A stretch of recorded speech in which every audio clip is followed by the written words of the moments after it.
A'udhu billahi minash shaitanir rajim. Bismillahir rahmanir rahim. Dr. Hussain will now recite Surah Al-Fatiha, Surah Yasin, inshallah. Bismillah. أعوذ بالله من الشيطان الرجيم. بسم الله الرحمن الرحيم. ياسين والقرآن الحكيم إنك لمن المرسلين على صراط مستقيم تنزيل العزيز الرحيم لتنذر قوما ما أنذر آباؤهم فهم غافلون لقد حق القول على أكثرهم فهم لا يؤمنون إنا جعلنا في أعناقهم أغلالا فهي إلى الأذقان فهم مقمحون وجعلنا من بين أيديهم سدا ومن خلفهم سدا فأغشيناهم فهم لا يبصرون وسواء عليهم أنذرتهم أم لم تنذرهم لا يؤمنون إنما تنذر من اتبع الذكر وخشي الرحمن بالغيب فبشره بمغفرة وأجر كريم إنا نحن نحيي الموتى ونكتب ما قدموا وآثارهم وكل شيء أحصيناه في إمام مبين واضرب لهم مثلا أصحاب القرية إذ جاءها المرسلون إذ أرسلنا إليهم 2 فكذبوهما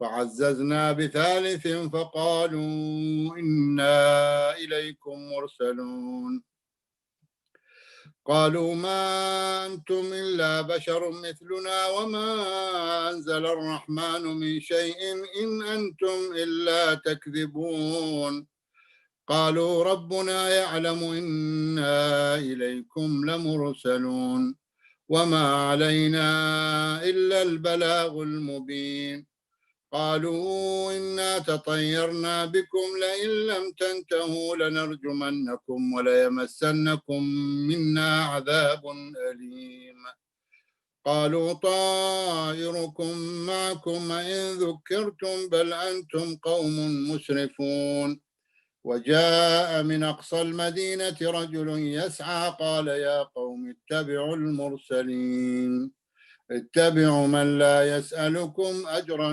وهم مهتدون وما لي لا أعبد الذي فطرني وإليه ترجعون أتخذ من دونه آلهة إن يردني الرحمن بضر لا تغن عني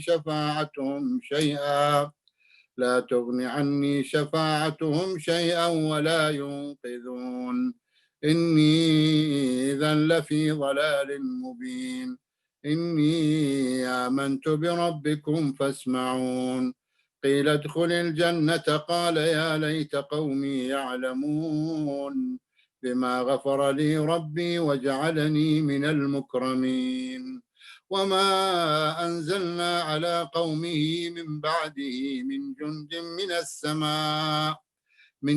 من السماء وما كنا منزلين إن كانت إلا صيحة واحدة فإذا هم خامدون يا حسرة على العباد ما يأتيهم من رسول إلا كانوا به يستهزئون ألم يروا كم أهلكنا قبلهم من القرون أنهم إليهم لا يرجعون وإن كل لما جميع لدينا محضرون وآية لهم الأرض الميتة أحييناها وأخرجنا منها حبا فمنه يأكلون وجعلنا فيها جنات من نخيل وأعناب وفجرنا فيها من العيون ليأكلوا من ثمره وما عملته أيديهم أفلا يشكرون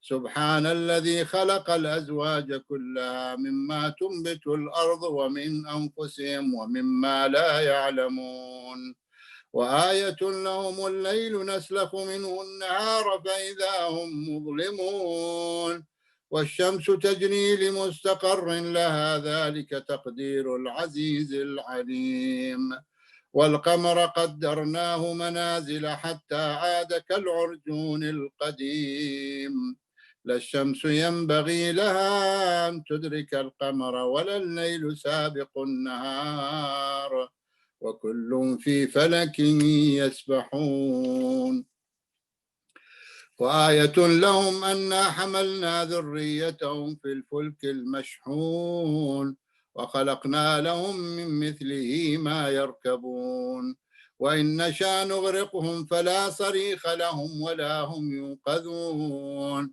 إلا رحمة منا ومتاعا إلى حين وإذا قيل لهم اتقوا ما بين أيديكم وما خلفكم لعلكم ترحمون وما تأتيهم من آية من آيات ربهم إلا كانوا عنها معرضين وإذا قيل لهم انفقوا مما رزقكم الله قال الذين كفروا للذين آمنوا أنطعم من لو يشاء الله أطعمه إن أنتم إلا في ضلال مبين ويقولون متى هذا الوعد إن كنتم صادقين ما ينظرون إلا صيحة واحدة تأخذهم وهم يخصمون فلا يستطيعون توصية ولا إلى أهلهم يرجعون ونفخ في الصور فإذا هم من الأجداث إلى ربهم ينسلون قالوا يا ويلنا من بعثنا من مرقدنا هذا ما وعد الرحمن وصدق المرسلون إن كانت إلا صيحة واحدة فإذا هم جميع لدينا محضرون فاليوم لا تظلم نفس شيئا ولا تجزون إلا ما كنتم تعملون إن أصحاب الجنة اليوم في شغل فاكهون هم وأزواجهم في ظلال على الأرائك متكئون لهم فيها فاكهة ولهم ما يدعون سلام قولا من رب رحيم وامتازوا اليوم أيها المجرمون ألم أعهد إليكم يا بني آدم ألا تعبدوا الشيطان إنه لكم عدو مبين وأن اعبدوني هذا صراط مستقيم ولقد أضل منكم جبلا كثيرا أفلم تكونوا تعقلون هذه جهنم التي كنتم توعدون اصلوها اليوم بما كنتم تكفرون اليوم نختم على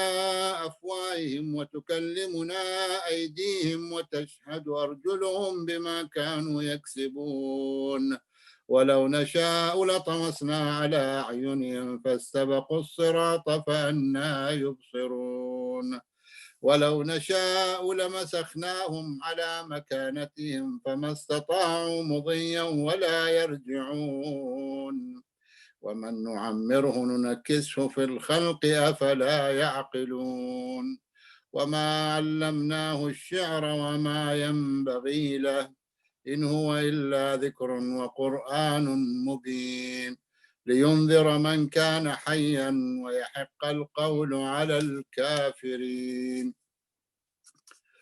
أولم يروا أنا خلقنا لهم مما عملت أيدينا أنعاما فهم لها مالكون وذللناها لهم فمنها ركوبهم ومنها يأكلون ولهم فيها منافع ومشارب أفلا يشكرون واتخذوا من دون الله آلهة لعلهم ينصرون لا يستطيعون نصرهم وهم لهم جند محضرون فلا يحزنك قولهم إنا نعلم ما يسرون وما يعلنون أولم ير الإنسان أنا خلقناه من نطفة فإذا هو خصيم مبين وضرب لنا مثلا ونسي خلقه قال من يحيي العظام وهي رميم قل يحييها الذي أنشاها أول مرة وهو بكل خلق عليم الذي جعل لكم من الشجر الأخضر نارا فإذا أنتم منه توقدون أوليس الذي خلق السماوات والأرض بقادر على أن يخلق مثلهم بلى وهو الخلاق العليم إنما أمره إذا أراد شيئا أن يقول له كن فيكون فسبحان الذي بيده ملكوت كل شيء وإليه ترجعون آمنا بالله الكريم صدق الله مولانا العلي العظيم الفاتحة. بسم الله الرحمن الرحيم الحمد لله رب العالمين الرحمن الرحيم مالك يوم الدين إياك نعبد وإياك نستعين اهدنا الصراط المستقيم صراط الذين أنعمت عليهم غير المغضوب عليهم. Jazakallah khair, Dr. Hussain, for the beautiful recitation of Surah Yasin. May we recite Surah Al-Mubarakatul Fatiha for all our marhumin, and especially for the marhumin of tonight's sponsors, Brother Amir Safdar and his brother Brother Imran Safdar, for the thawab of their parents, inshallah. Bismillahir Rahmanir Rahim. Alhamdulillahi Rabbil Alameen. Ar-Rahmanir Rahim. Malik Yawmiddin. Iyaka na'budu wa iyaka nasta'in. Ihdina as-sirata al-mustaqim. Sirata alladhina an'amta alayhim. غير المغضوب عليهم ولا الضالين. So our tonight's majlis will be given by Sheikh Nabil Awan.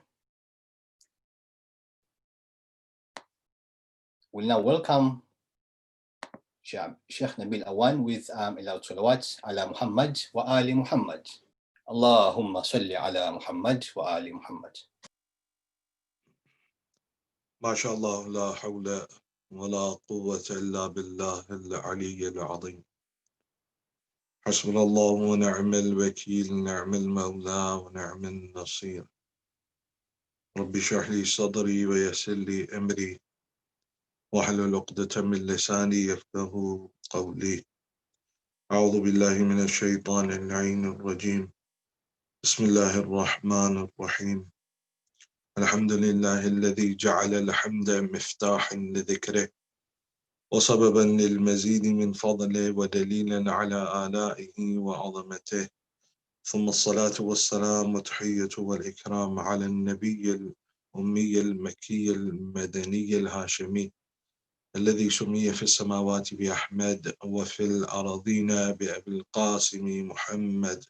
اللهم صل على محمد وآل محمد وعلى أهل بيته الأطيبين الأطهرين سيما أولهم أمير المؤمنين وآخرهم بقية الله في الأرضين روحي وأرواح العالمين لتراب مقدمه الفداء ورحمة الله على محبيهم ومواليهم وشيعتهم أجمعين ولعنة الله على أعدائهم ملعونين. أما بعد, all praise due to Allah subhanahu wa ta'ala, one who is Rahman and one who is Rahim. One of the greatest weapons in the arsenal of the believer is the weapon of dua. It is that dua that an individual can use to help themselves and help others. And it is that same dua that they can use in order to crush their enemies. And the greatest example that we have of the power of dua is the life of Imam Sajjad salawatullah wa salamuhu alayhi. Post Karbala, the situation was such that the Imam was unable to openly go out and propagate the religion. Instead, the Imam had to use different tactics. And one of the ways that he used to promote the message of Ahlul Bayt and the teachings of Ahlul Bayt was through the form of dua, which has reached us today in the form of Sahifa Sajadiyah. The Imam couldn't openly go out and tell the people, well, these are the characteristics of the muttaqeen. So he incorporates it within Dua Makarimul Akhlaq. No, he wants to pray for those on the frontier and wants to explain the role of those that are on the battlefront. He can't. So instead he holds onto the Kaaba and he recites Dua al-Thawur, and the people hear, and the people then begin to understand what it is that the Imam is saying. At the same time, the government that is hell-bent on trying to suppress any sort of movement post-Karbala, and especially giving any sort of prominence to Imam Sajjad, can't say anything.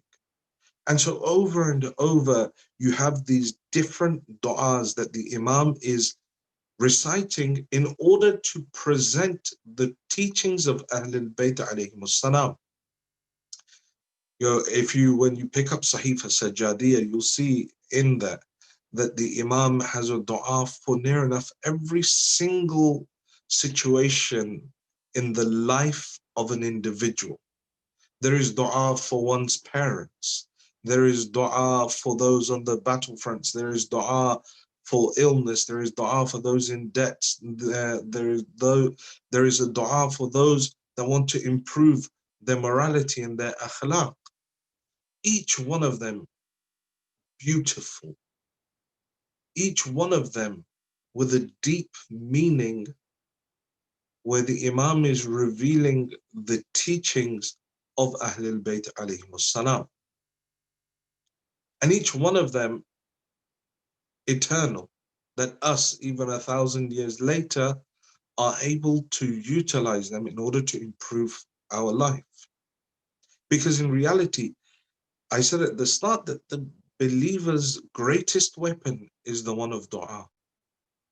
Now, what else does an individual have other than the ability to supplicate to Allah subhanahu wa ta'ala? Because everything that they have within their life is a tawfiq from Allah subhanahu wa ta'ala. The fact that I'm here speaking about the Imam is tawfiq from Allah subhanahu wa ta'ala. The fact that you are there wherever in the world you may be and you are listening is a tawfiq from Allah subhanahu wa ta'ala. And tawfiq is that thing that can only be increased within a person through dua, through asking Allah subhanahu wa ta'ala to help us to be able to reach him through this dua. So any sort of problem, any sort of issue that we have within our life, it can be resolved through dua. But at times, this weapon that we have becomes weak. This weapon that that has been given to us by Allah subhanahu wa ta'ala to exalt us, to allow us to progress, to defeat our enemies, it at times lacks strength. And there's a number of reasons for it. And there's a beautiful narration from Imam Sajjad alayhi salam, where he speaks about the reasons, 7 reasons the Imam gives as to why dua is not accepted. He says, الذنوب التي ترد الدعاء, says those sins. So in Dua Kumail we have a narration, or we have, a line there where we're saying, Allahumma ighfir li adh-dhunub allati tahbisu ad-du'a. Oh Allah, forgive those sins of mine that stop my dua from reaching you, that don't give it, the certain sins that take away the strength of a dua, that does not allow it to reach the heavens, or does not allow it to leave, just a few feet from us. So Amir al-Mu'mineen refers to those sins. He says there are certain sins. Now here Imam Sajjad explains what those sins are. And I want to look in today's lecture at those specific sins that the Imam talks about that makes an individual's dua either rejected or in essence weak. It's not able to reach Allah subhanahu wa ta'ala. It's not able to be accepted by Allah subhanahu wa ta'ala. So he says the sins that cause the rejection of dua, the first one, su'un niyyah. The first one is bad intentions. Bad niyyah. When I'm reciting a dua, what is my intention with that dua? Is it that I want wealth in this world so that I can belittle others? Someone says something to me that makes me feel inadequate, makes me feel like I don't have, any sort of self-worth. So I go home and I pray and I ask Allah subhanahu wa ta'ala, Ya Allah, give me, whatever it is that they were making fun of because I lacked it, either wealth or social status.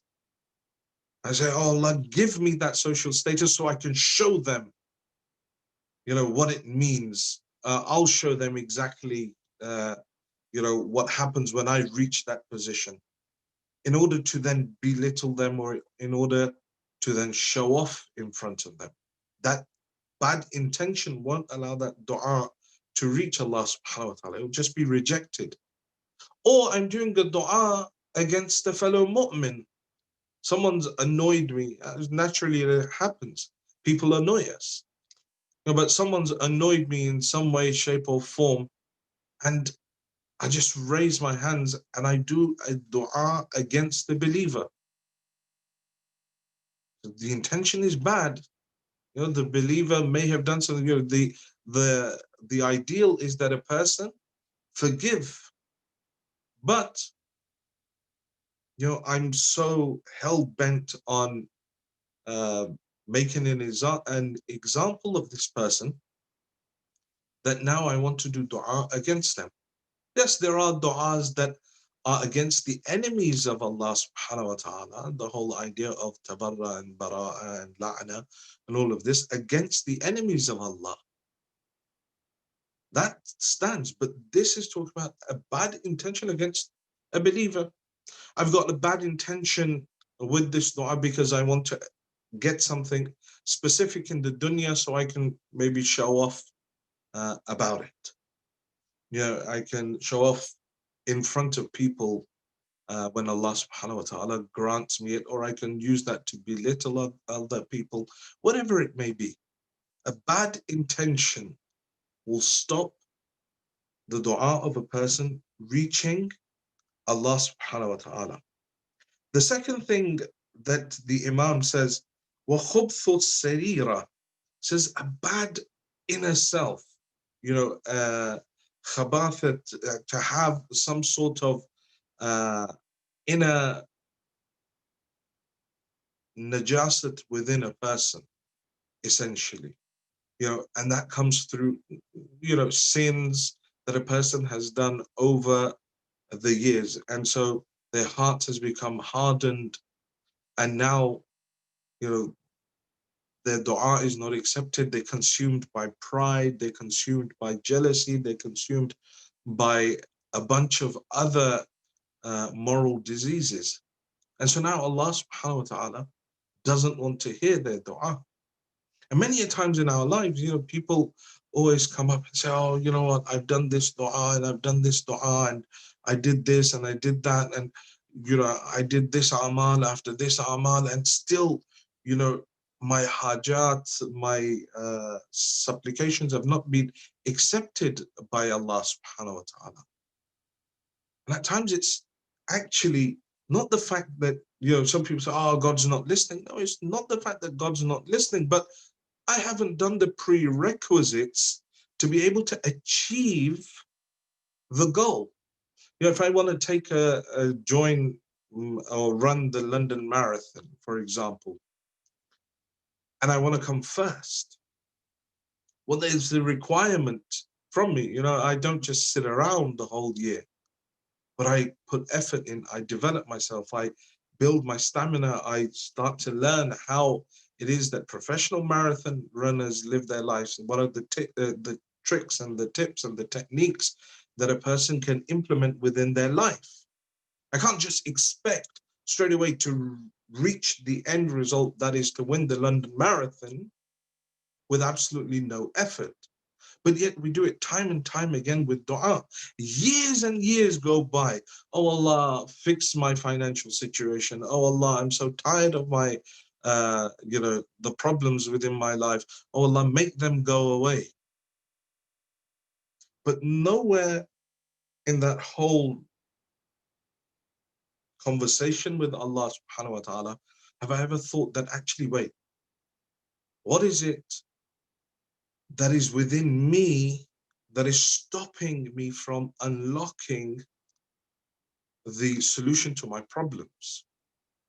I'm doing a'mal after a'mal, but maybe I've got the issue of having a lack of trust in Allah subhanahu wa ta'ala.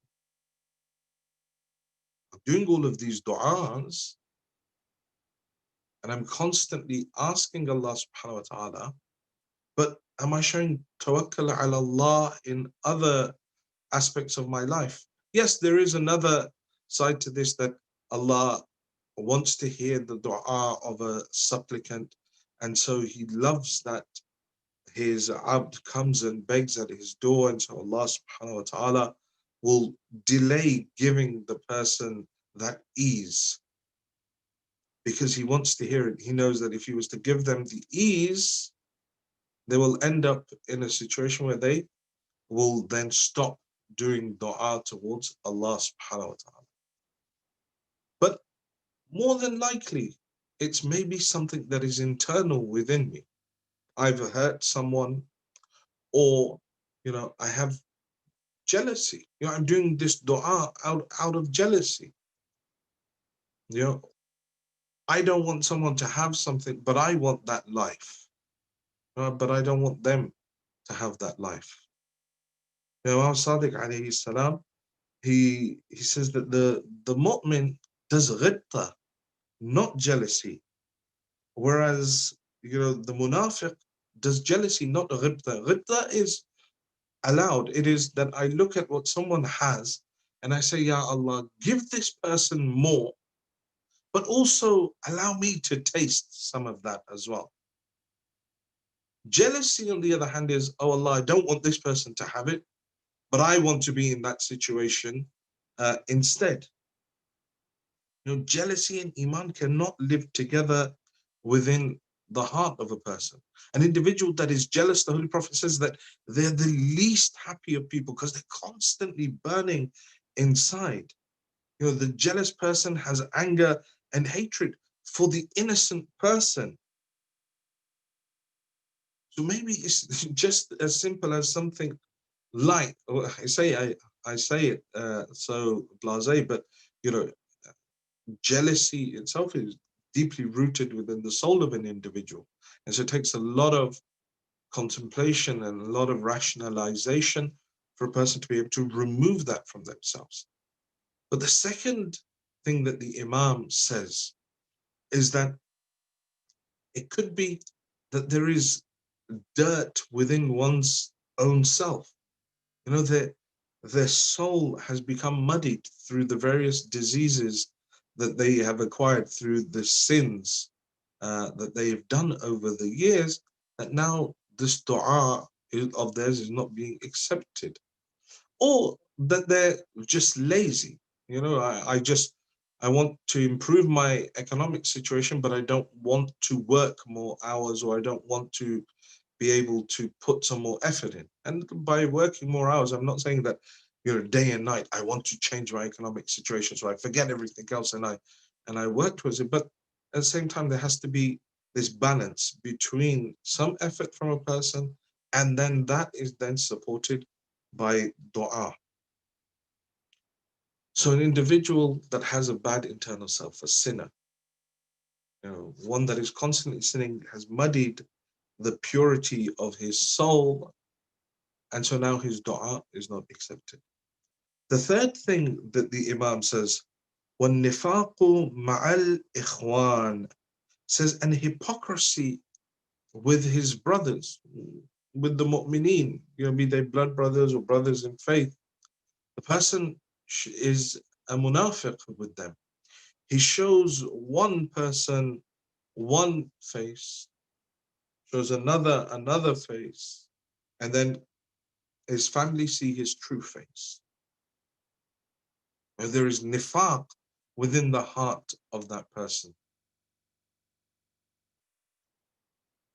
I go and I'm in the masjid and I'm very holy and I'm very, everyone loves me, but then I go home and I'm like Fir'aun. I'm very disrespectful. I show bad akhlaq to everyone around me. Well, this is that nifaq. Imam Sajjad alayhi salam is saying that, if a person has this level of nifaq within them, has this level of hypocrisy within them, then Allah subhanahu wa ta'ala will not accept their dua. Or I tend to sit amongst different groups of people. Now, when I sit with, for example, this group of people, I become like them. And when I sit like that group, or sit with this group of people, I become like them and speak about the other people. There's no honor left in me, but rather I just flip-flop wherever I see that the group of, or wherever the winds are going, or whichever group I'm with. Shabas ibn Rabi' is a prime example of this. We said in our Muharram lectures that Shabas ibn Rabi' is one of those people that wrote letters to Imam Hussain alayhi salam, and he is one of the people that was there in Karbala in the side of Umar ibn Sa'ad. And he stands there, and Imam Hussain alayhi salam shows him the letter. It says, Shabas ibn Rabi'i, is this not your name on there? He says, no, I didn't write it. And Imam Hussain alayhi salam throws their letters at them. They turn their faces away. Now the same Shabas ibn Rabi'i, he's now, with Umar ibn Sa'ad, so he writes to Imam Hussain, then joins Umar ibn Sa'ad. After Umar ibn Sa'ad, he is with Ibn Zubayr, and then joins Mukhtar, and then from this movement to this movement until he ends up with Hajjaj. From one place to another place to another. So as a munafiq, a person that has nifaq within their heart. And because of that nifaq, now the person, when they go to actually do dua, Allah subhanahu wa ta'ala won't accept it. Now, it doesn't mean that a person has to have a level of nifaq like Shabas ibn Rabi', but even at that base level of, I'm going to different groups of mu'mineen and I'm acting in a different way with each of those groups. I recite to the MCE community, I recite in a certain way. But then, and I talk against a certain group of people. But then when I go and recite in front of those certain group of people, I'll do what they want. I'll talk about the controversy that they want me to talk about. And I'll put down people that were, for example, from MCE. Or then I'll go to a third group and then put down these two previous places. This is nifaq. And a person that has that aspect of nifaq within them, they can't be, eventually they're found out, and then people no longer trust where they're going. But in regards to what we're talking about, it stops a dua of a person being accepted. The fourth thing that the Imam says, وَتَرْكُ التَّصْدِيقِ بِالْإِجَابَةِ, says the fourth reason is that a person stops having certainty on the acceptance of the dua. I'm doing the dua, but in the back of my mind, and I've given this example many times, that in the back of my mind, I'm thinking about someone else that can help me. I'm not really 100% putting my reliance in Allah subhanahu wa ta'ala. وَمَن يَتَوَكَّلْ عَلَى اللَّهِ فَهُوَ حَسْبُهُ. The one that has trust in Allah subhanahu wa ta'ala is enough for him. Allah is enough for him. Allah will provide. Allah will show him the way. Allah will strengthen him. Allah will aid him in anything that he wants to do. But it requires a person to have that element of trust in Allah subhanahu wa ta'ala. So when we go and we do dua, we're not fully committed to that dua. You know, I say, Ya Allah, give me, whatever, sort me out with this financial situation. I mean, you've got a week. If not, I know someone that I went to last. That in the back of my mind, that's how I do it. Or then I go and when I go to ask, it's sort of like, I don't think God can pull this off. So it's always almost like a last minute, last ditch attempt. I've tried everything else. Okay, look, I've got nothing to lose. Let me ask God. Whereas the first point of call should be Allah subhanahu wa ta'ala. But when I don't have yaqeen, when I don't have that trust that Allah subhanahu wa ta'ala can and will fulfill that which I am asking from him, then Allah subhanahu wa ta'ala won't answer that dua. He'll reject it. So this person is asking me, but he doesn't even have that trust in me that I can fulfill it. Even if you will go to a normal human being and you ask them and be like, look, I need your help. However, I don't think that you'll be able to do it. But I thought I'd just ask you anyway. It comes across quite disrespectful. But that's how we go towards Allah subhanahu wa ta'ala. But yet in dua iftitah and other du'as, that we recite in Shahr Ramadan and even du'as attributed to Imam Sajjad, there's a common theme. That's where a person is accepting one fundamental point. And that is, Ya Allah, the thing that I'm asking you is large for me, but I have yaqeen, I know that it's insignificant for you. But because of my short-sightedness, because of my lack of trust, because of my lack of faith, my Lord, this problem in front of me seems like a mountain to me. So what I'm asking you is large in my eyes, but small for you, my Lord. So just, if you could just fulfill it for me. And that in reality is the way that we need to think about our dua. That what I'm asking for, yes, it's huge for me, but it's nothing for Allah subhanahu wa ta'ala. When Nabi Saleh says to his people, when they said to him, Saleh, we want you to bring out a camel from the mountain, and it has to be red-haired, and it has to be this many months pregnant, and it has to look like this. What does Nabi Saleh say? He says, this is difficult for me, but easy for my Lord. When a person has this mentality, that what I'm going to ask, although for me it's looking like it's a tall order, for Allah it's nothing. Allah is qadar mutlaq. Allah subhanahu wa ta'ala says to something, be, and it becomes. It's nothing for him. So now when I go and approach a dua, or I approach Allah subhanahu wa ta'ala through dua, I need to have that in my mind, that Ya Allah, what I am asking you in my short-sightedness, in my jahl, in my lack of iman, I see it as a huge mountain. But my Lord, I know that for you this is nothing. Just proverbially, snap your fingers. Please, my Lord, let it happen. When I have that level of faith within Allah subhanahu wa ta'ala, then my du'as will be accepted by Allah subhanahu wa ta'ala. So the fourth thing is that a person doesn't have certainty upon the dua being accepted by Allah subhanahu wa ta'ala. They're not certain that, I'll ask, but I don't think, Allah will accept it or answer it. When I, or the other side of it is that I go to ask Allah subhanahu wa ta'ala, But I'm like, God's not going to accept it. I'm such a sinner, there's no point me asking, but I'm going to ask. But, he just won't accept my dua because of all these sins that I've committed.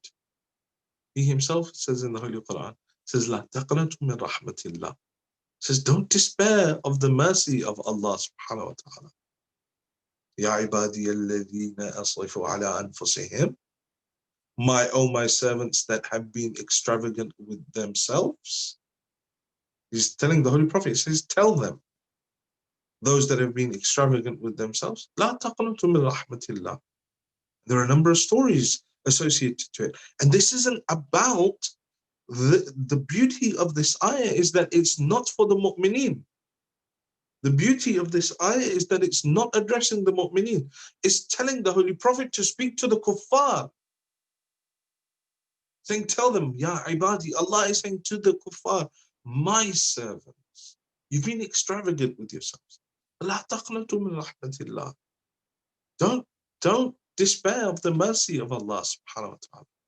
So having certainty on the acceptance, having certainty that Allah can fulfill is one of the essential criterion of the acceptance of dua, and not having them is one of the reasons that Allah rejects the dua of a person.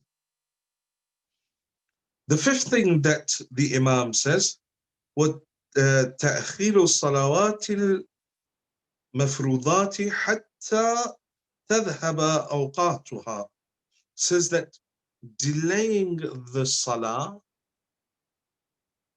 till the point that the time of that salah has left, has moved on, i.e. the salah has become qada.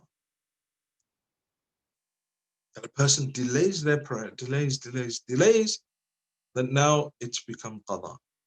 When a person does that, it stops their dua from being accepted by Allah subhanahu wa ta'ala. And it may be something as simple as that. I may be a good person, I may be doing all of this thing, but I delay my prayer. I don't give importance to my salah, praying on time. No, I can't, I'm at the office. I can't, I'm at work. I can't pray on time. Multitude of reasons.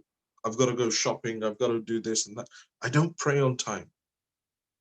By not praying on time, Allah subhanahu wa ta'ala says, well, you don't give importance to my time. So now I won't give importance to your dua. It says if you turn to him and you commit your time to Allah subhanahu wa ta'ala properly, then Allah subhanahu wa ta'ala will also answer your du'as as well.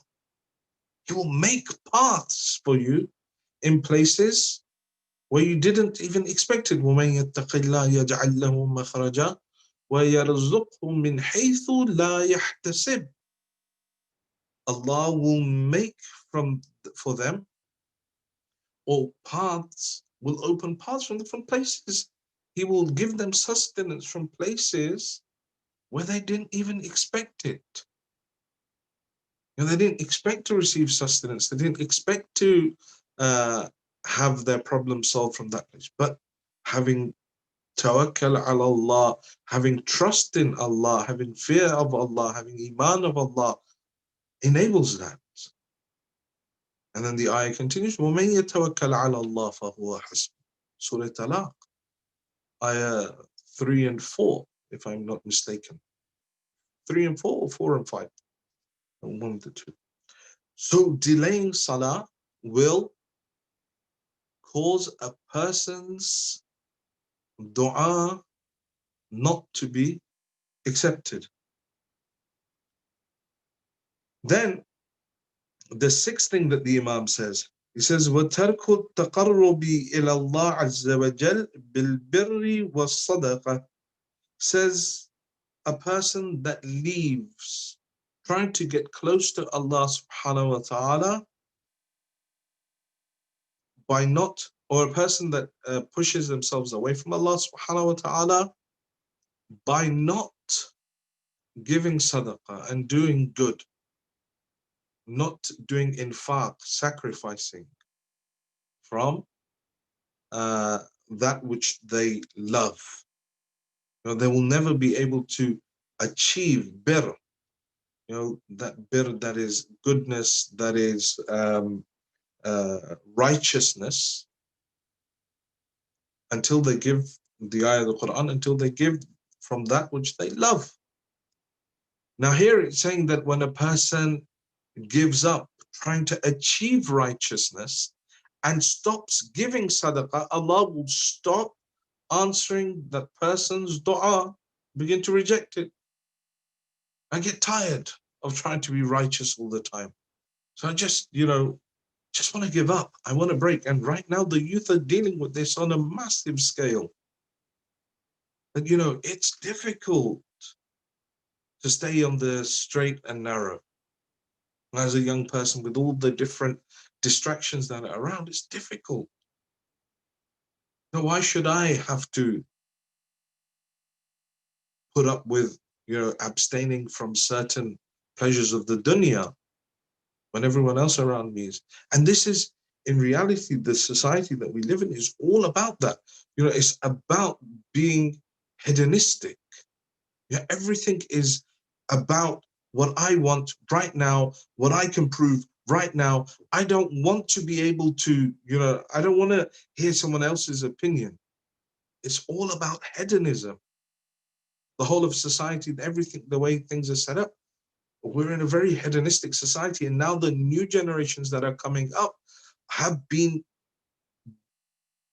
programmed in such a way that it is all about themselves and fulfilling that which they want for themselves. It doesn't matter who they have to step on in order to do it, or how many times they have to go against Allah subhanahu wa ta'ala. But because I feel like I should be doing this, so I'm going to do it. I'm going to love who I want to love because I feel that it is correct, not what Allah subhanahu wa ta'ala. And it doesn't work like that. What Allah subhanahu wa ta'ala has ordained, if a person wants to remain a Muslim, a person wants to claim to be a Muslim, then they must accept that which Allah subhanahu wa ta'ala has ordained. It can't go that I want to do my way. Many of the early tribes that wanted to become Muslim, they came to the Holy Prophet. They were saying similar things. They were like, look, we're ready to accept this religion of yours, but we'll get rid of all the idols, but the big one we're going to keep. The Prophet's like, no, can't happen. Say, okay, look, right, give us a year with the big idol, and then we're going to wean ourselves off, and then we'll come and join your religion. The Prophet says, no, it can't happen. There is no weaning off the religion. There is acceptance of the religion. So right now we face this massive problem within our youth that, I think that this is right. I don't want to investigate properly. And that's the biggest issue. If someone said to me that, I think that this is the way it should be, and so that's why, I don't know, I'm taking off my hijab, for example. Or I don't feel like this is right, so I'm going to, stop praying, something like that. And if they were actually willing to discuss it, and we could, sit down, but the fact is that not only have I formed my opinion, but I'm so arrogant in my opinion that I don't even want anyone to discuss it with me. And that's where the biggest problem is.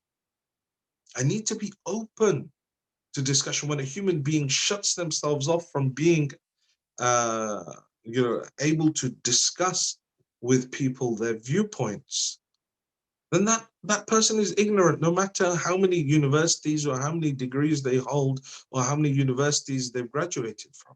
They'll always remain ignorant in the dunya and in the akhirah, in religious matters and non-religious matters. So it's always good, to talk, to discuss. There's nothing wrong with asking questions. But at one time, we've got to be real with ourselves. But am I doing this for my own sake? Or am I doing it for the sake of Allah subhanahu wa ta'ala? Do I really believe in God and wish to get closer to God? Or am I, doing this just to appease my own personal desire? That there was a voice inside me that said, you know what, I really want to try this at least, once in my life. I'll go back to it. But you see, that's the issue. Well, I just want, you only live once. So I'm just going to, give this a shot. And then afterwards, I'll go back to the holy life. But in that period, if a person dies, the probability is high, especially nowadays with COVID and all of these other issues. So we live in a hedonistic society, but yet Islam is not about hedonism. In fact, it's saying if you want to have your dua accepted, give sadaqah. When you stop helping others, when you stop trying to achieve righteousness, because righteousness cannot be achieved in and of an individual within themselves unless they're interacting within society.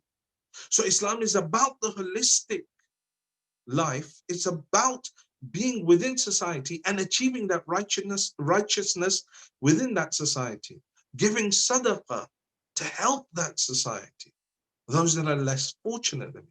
Says when a person leaves that, Allah stops listening to their dua. And then the last thing that the Imam says that the individual that uses bad words and swears. The seventh reason is that tongue that is accustomed to speaking in a way that is against akhlaq and is accustomed to swearing. How is it possible that a tongue that has just let off a string of swear words, curse words, is now going to raise their hands and say, Ya Rabbi, Ya Rabbi, Ya Rabbi? The two can't exist side by side. That's nifaq. So when a person's tongue is bad, when a person is constantly swearing, but Allah won't accept the dua of that person. Who speaks ill of people, has a sharp tongue that hurts the feelings of others, doesn't care about the feelings of others, will say what needs to be said. That individual, Allah will no longer accept the dua. So there are 7 things that the Imam says. Those sins that take away the power of the mu'min's greatest arsenal, and that is dua. The greatest weapon within his arsenal, the weapon of dua. It is dua that will help us reach Allah subhanahu wa ta'ala. If we leave dua, if I leave asking, Allah subhanahu wa ta'ala says to Hazrat Musa, says, ask from me for everything, even for the salt that you put on your food.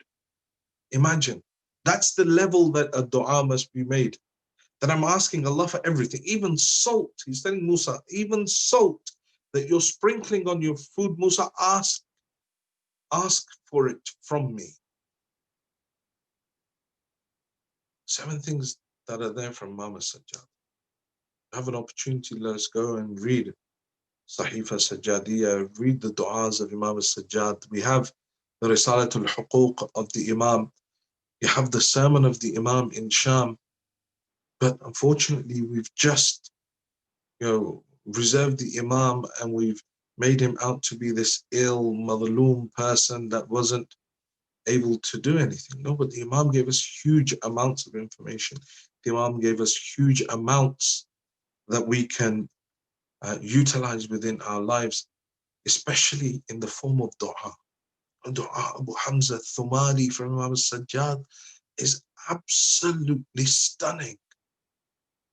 No matter how much I speak about it year after year, I can never, every time I read it, there's a new aspect that I come across. There's a new aspect that I understand. Such a beautiful dua. Dua Makarimul Akhlaq from the Imam. A checklist of all of those things that I could sort within my life in order to achieve true morality, to achieve that true closeness to Allah subhanahu wa ta'ala, to make myself a better human being. This is the legacy of the Imam.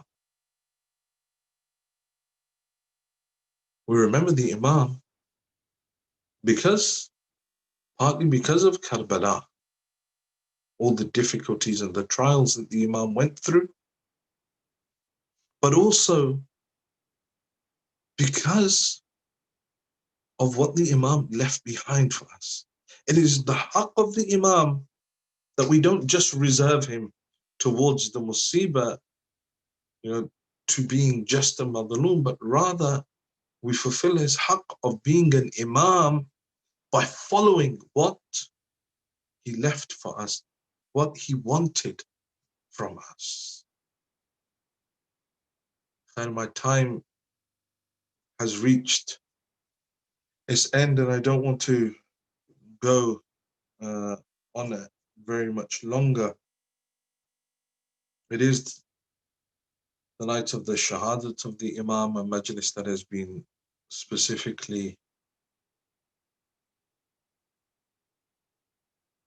created in, or has been held in honor of the Imam alayhi salam. Although I said that not everything of the life of the Imam is about that madhulumiyah, it did play a huge part. 35 years. An individual cries for 35 years. What is it that that person must have seen? A person's father is killed. We see it now. They're killed, their target killed for being Shia.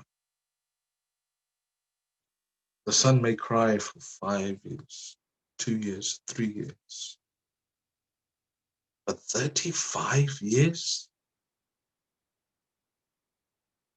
35 years Imam Sajjad cried what happened in Karbala.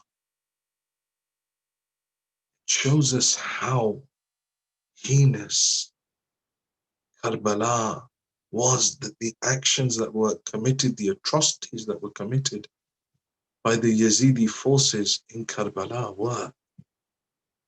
The Imam, whenever he would see water, he would cry and say, they killed my father while he was thirsty. Whenever he would see someone going to slaughter an animal, he would ask, but did you give it water before you slaughtered it? Did you make sure that the knife was sharp? The butcher would always say, yes, Imam, I did. And then he would say, but oh, my father, Aba Abdullah, he was slaughtered in Karbala, thirsty. 35 years the Imam alayhi salam cried.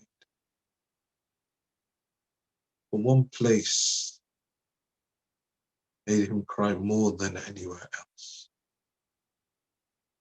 When they asked him, they said, Yabna Rasulillah, where was it the most amount of difficulty befell me? He would say, Asham, Asham, Asham. 3 times Imam would say, Sham, Sham. It was Sham. But Imam in Karbala, your family members were killed. Imam in Karbala, your father's body was cut to pieces. Your brother Ali Akbar, فَقَطَّعُوهُ إِرْبًا إِرْبًا. They mutilated him, but yet, why is it Sham? And the questioner would go on to say, but Imam, Shahadat is something that is something for you that is a huge honor. And the Imam, in reference to Sham, would say, then is it an honor for us that our women and our daughters were imprisoned and paraded through the streets? Nu'man ibn Manzil al-Mada'ini comes to Imam Sajjad, says, Yabna Rasulillah, why is it that you always remember Sham? Why is it that you always saying that Sham is the most difficult place? The Imam says to him that, oh Nu'man, there are a number of reasons for why Sham is that most difficult place for us. Says the first reason is that before we entered Sham, they placed the heads of the shuhada on spears and they placed them in front of each of the women. They placed the head of Abu Abdullah in front of Zainab. They placed the head of Ali al-Asghar in front of Rabab. They placed the head of Ali Akbar in front of Layla. They would stand in front of each of these women with the heads of their loved ones, forcing these women to constantly have to look towards the heads of these individuals. Nu'man, at times they would play with the heads.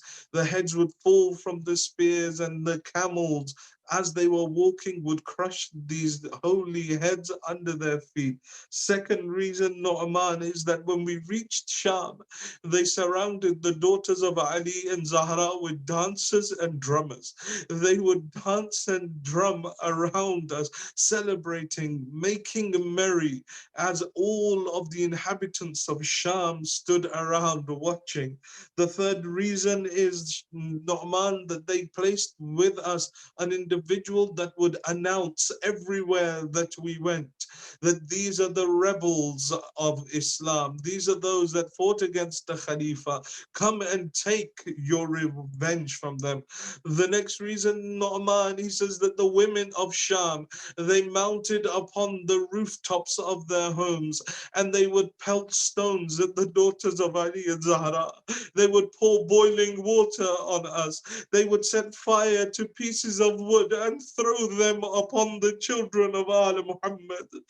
The other reason, Nu'man, is that they took us to the area where the Jews and Christians lived, and there they announced that these are the ones, these are the descendants of those that killed your ancestors in Khaybar, in Khaybar and Khandak.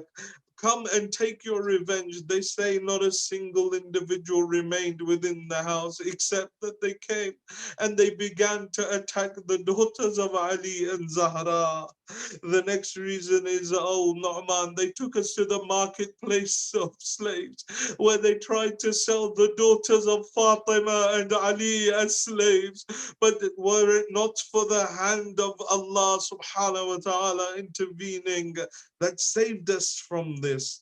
The final reason, Nu'man, is that they kept us in that place, imprisoned within that place that had no roof. So during the day, the children would suffer under the heat of the sun, and at night there would be no protection from the cold of the night. Nu'man, these are the reasons for why I say Asham, Asham, Asham. Constantly the Imam would remember Sham, but when he was given that poison and his soul was leaving his body, and Imam al-Baqir came and threw himself and placed his head on the chest of his father and he began crying. They say Imam Sajjad came out of his state of unconsciousness. He opened his eyes. He saw his son lying on his chest. They say Imam Sajjad began crying loudly. Imam al-Baqir says to him, oh father, did I hurt you? Oh father, I'm sorry, did I disturb you? He says, no, my son, today you're on my chest as I'm leaving this world. Oh my son, my mind goes back to Karbala. You were here on my chest as I was leaving this world, but in Karbala, Shimar was on the chest of my father, Abu Abdullah.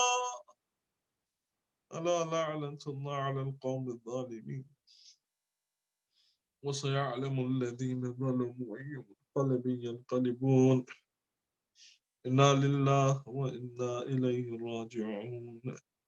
We pray to Allah subhanahu wa ta'ala, for the sake of these tears, Ya Allah, forgive our sins. Ya Allah, forgive the sins of our parents. Ya Allah, those of our parents that have left this world, especially the parents of Brother Amir and Brother Imran. Ya Allah, for the sake of these tears, give them a place next to Ali Muhammad in Jannah. Oh Allah, Those of our parents that are still alive, give them long and healthy lives. Oh Allah, those who are ill, give them shifa. Those who are in debt, clear their debts. Oh Allah, keep safe the mu'mineen in these difficult times. Ya Allah, give us the opportunity to go on the ziyarat of Aba Abdullah this year and every year. Ya Allah, keep safe the azadar of Sayyid al-Shuhada around the world. Ya Allah, destroy the enemies of Tashayyu, both internal and external. Ya Allah, hasten the reappearance of the Imam of our time and allow us to be amongst his true muntadhirin, his true waiters, for the acceptance of these du'as and any other du'as that you brothers and sisters have brought wherever in the world you may be. Please recite 3 of your loudest salawat ala Muhammad wa ali Muhammad.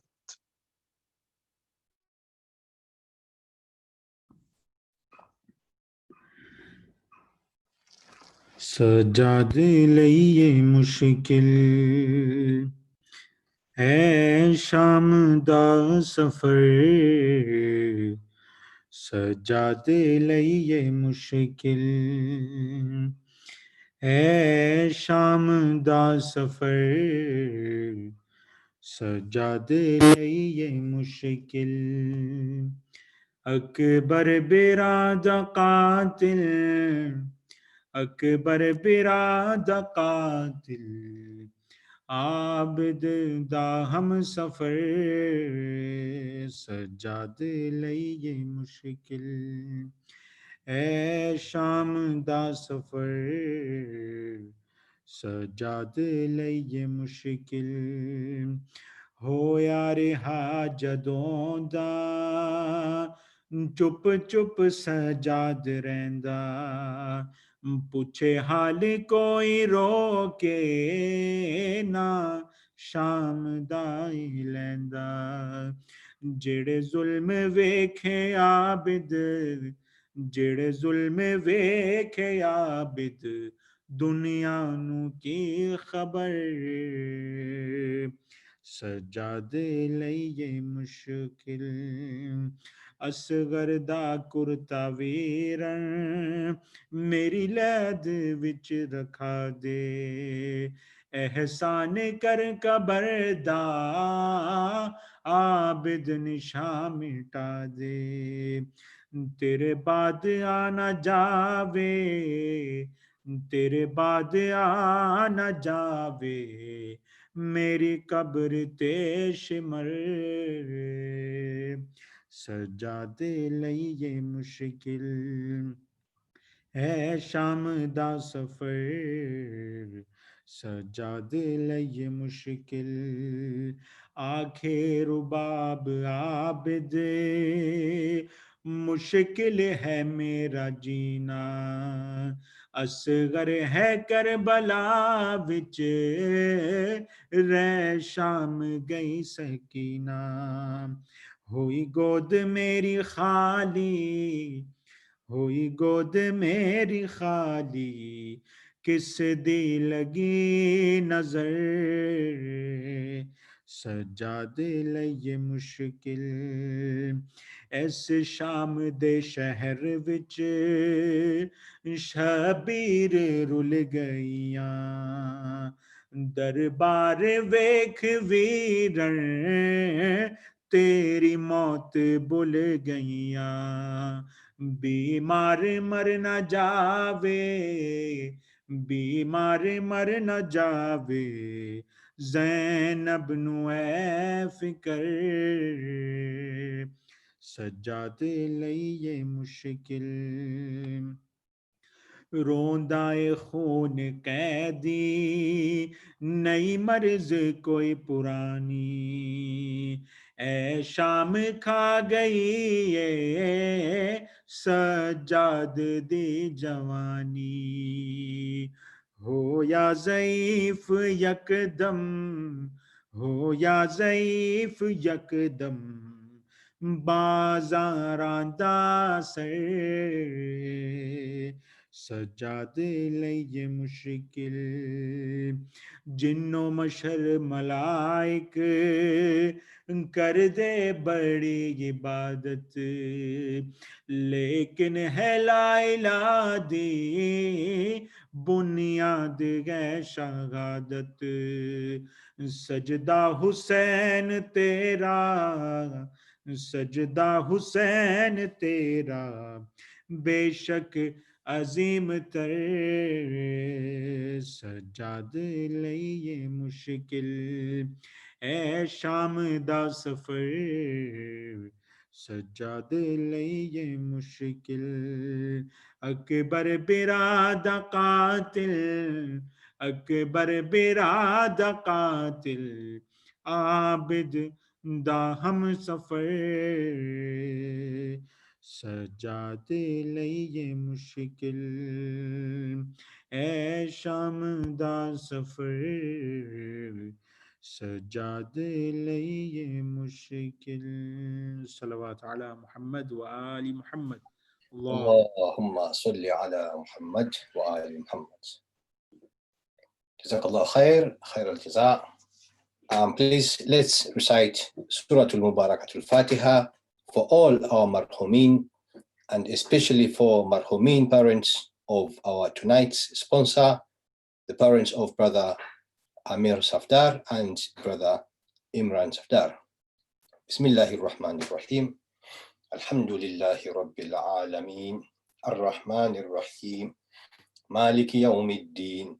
إياك نعبد وإياك نستعين اهدنا الصراط المستقيم صراط الذين أنعمت عليهم غير المغضوب عليهم ولا الضالين بسم الله الرحمن الرحيم قل هو الله أحد الله الصمد لم يلد ولم يولد ولم يكن له كفوا أحد بسم الله الرحمن الرحيم قل هو الله أحد الله الصمد لم يلد ولم يولد ولم يكن له كفوا أحد بسم الله الرحمن الرحيم قل هو الله أحد الله الصمد لم يلد ولم يولد ولم يكن له كفوا أحد وآخر دعواهم الحمد لله رب العالمين اللهم محمد وآل محمد.